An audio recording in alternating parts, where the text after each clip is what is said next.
This here is Highway 61 Filling Station Show. Oh boy, oh boy. What am I gonna do? I, I am, I am in big trouble. Oh, thanks for coming by. Well, I don't even know if you're there. I think you're there, but I only got like 4 subscribers, or maybe it's just 4 of you, and then maybe if 2 of you are doing something else, so only 2 people are listening, which is okay, I guess. So I got that idea of running for president. Well, that Peggy Quist lady, she is not letting go. I tried to make fun of her because she's just learning how to repair band instruments, but apparently she's got bigger ideas than that. So, you understand.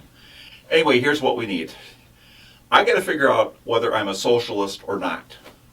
Because she said there's that Bernie Sanders guy who's a socialist, and then Donald Trump thinks he's like an evil socialist, Marxist, bad guy, something. I don't want to be a bad guy. But apparently I am. Remember I got this family? Well, a long time ago, 100 years ago, there was a guy named Nelson Lund who went out to North Dakota. And he had this deal of getting in on, well, we go back to the beginning. I got Abraham Lincoln, the beer guy, remember? He was a pretty good guy.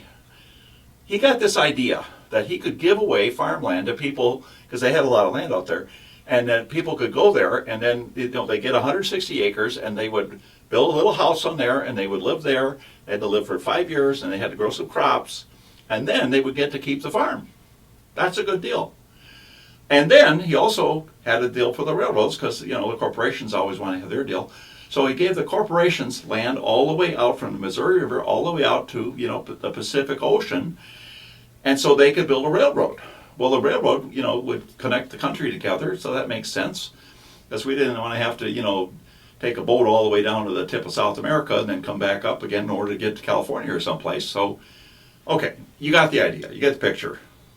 So starting out went pretty good, and then eventually, when they got the railroad done, then of course the farmers could bring their grain to the railroad, and then they would put it over to the St. Anthony Falls in Minneapolis, and they would mill the grain into flour and sell the flour. That's pretty good, but the railroad wants their cut, and the mill wants their money out of the deal. Well, guess who's left on the short end of the stick? It's the farmers. Well, of course, there were problems. But in 1918, the people of North Dakota decided that they would take the power for themselves. So they got their own bank started. And then the bank could loan money to the farmers, and then if the farmers didn't pay them back, they didn't have to foreclose unless they wanted to. And then they got the idea, let's build our own flour mill.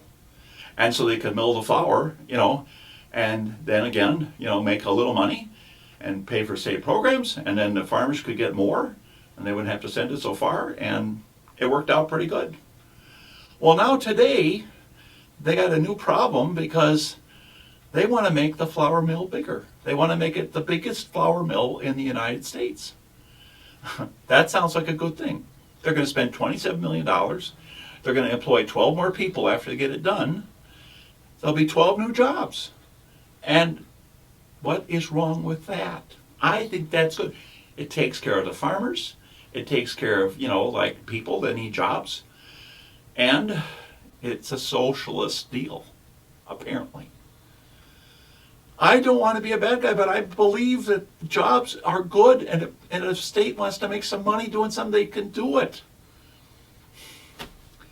You can see why I'm in trouble.